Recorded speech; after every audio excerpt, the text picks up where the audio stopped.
नमस्कार, आप देख रहे हैं वन इंडिया 24 लाइव। मैं हूं आपके साथ नौशी। हम आपको दिखाएंगे हर रात की खास और महत्वपूर्ण खबरें। तो चलिए शुरुआत करते हैं कुछ बड़ी खबर। ये हादसा पाकिस्तान ने करके बहुत बड़ी गलती की है, क्योंकि पहली बार कश्मीरी भी हिंदुस्तान की तरफ आए हैं। सब पूरा का पूरा इंडिया एक हो गया है। ऑपरेशन सिंदूर हमारे दिल को छूता है। लोग बोल रहे हैं मोदी जी ने दिया, तो वो मोदी जी तो खैर इंसान नहीं भगवान टाइप है, इतने ब्रेनी है। ये कभी भी लाइफ में वापस अलाउ नहीं होने चाहिए to operate in India, to have Indian followers और to even be seen on YouTube. They should be banned for life, जब तक पाकिस्तान के लोग ये नहीं समझ पाए कि हम उनके बाप हैं। सबसे पहले सबको जय हिंद, भारत माता की जय, हिंदुस्तान जिंदाबाद। आई थिंक जो भी हो रहा है वो आई थिंक ऊपर वाला लिखता है और चीज़ें होती हैं। तो पाकिस्तान की बुद्धि भ्रष्ट हो गई थी जो उनने लोगों को भेजा कश्मीर में, क्योंकि कश्मीर बहुत तरक्की कर रहा था। आपको मैं बताना चाहता हूँ कि मैं कश्मीर कॉलेज टाइम में गया था और मैंने कसम खाई थी इस धरती में वापस कभी नहीं जाऊँगा, बिकॉज वहाँ के लोग, उनकी थिंकिंग ठीक नहीं लगी थी मुझे।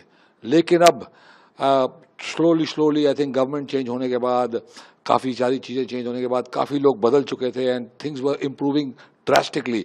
इतने टूरिस्ट कश्मीर जाने लगे थे। मैं भी कभी सोचा था कि क्या पता एक बार फिर कश्मीर जाना पड़ेगा, क्योंकि लोग शायद उन्हें अक्ल आ गई है, शायद सुधर गए हैं, पर ऐसा नहीं हुआ। एंड उससे पहले ये हादसा हो गया। ये हादसा पाकिस्तान ने करके बहुत बड़ी गलती की है, क्योंकि पहली बार कश्मीरी भी हिंदुस्तान की तरफ आए हैं। सब पूरा का पूरा इंडिया एक हो गया, हिंदू मुस्लिम सिख ईसाई। एंड ये पाकिस्तान को बहुत ही बड़ी गलती की जो सज़ा भुगतनी पड़ रही है, operation Sindoor, that is just fantastic.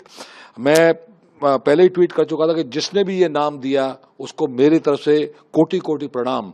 Operation सिंदूर हमारे दिल को छूता है। लोग बोल रहे हैं मोदी जी ने दिया, तो वो मोदी जी तो खैर इंसान नहीं भगवान टाइप है, इतने ब्रेनी है कि आई थिंक डेफिनेटली उनने दिया होगा। जो हमारी दो बेटियां आई हमारे देश की, वो दिखाती हैं, दर्शाती हैं कि हम कितने स्ट्रांग देश हैं। हमारे हिंदू मुस्लिम सिख ईसाई सब एक हैं, and that is our India. हमारे जो मुसलमान भाई हैं इंडिया के अंदर, वो बहुत ही अलग टाइप के हैं, वो बिल्कुल अमन प्रिय हैं। लेकिन ये जो बाहर से आ रहे हैं, बांग्लादेश से आ रहे हैं, पाकिस्तान से आ रहे हैं और यहाँ रह रहे हैं, वो अमन और शांति को खराब करते हैं, भंग करते हैं। इन सबको निकाल के बाहर फेंका जाए। And I am with the government is fantastic.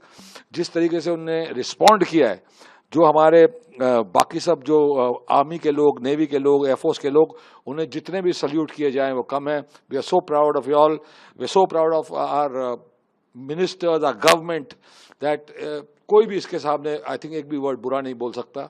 And ये सबक सिखाना बहुत जरूरी था, because the whole world is watching. हमने पाकिस्तान को अटैक नहीं किया है, हमने टेररिस्ट को अटैक किया। We try to kill terrorism.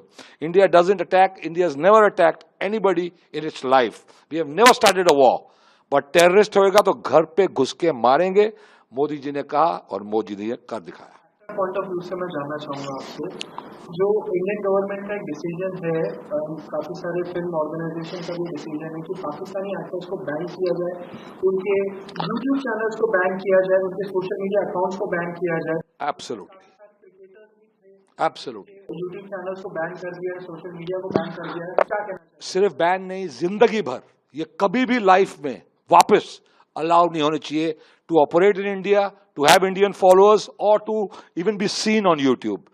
They should be banned for life, जब तक पाकिस्तान के लोग ये नहीं समझ पाए कि हम उनके बाप हैं। India is the father, India is the nation. उसके टुकड़े होते जा रहे हैं, पाकिस्तान बना, बांग्लादेश बना, अब बलूचिस्तान बनेगा। तो this is going to happen.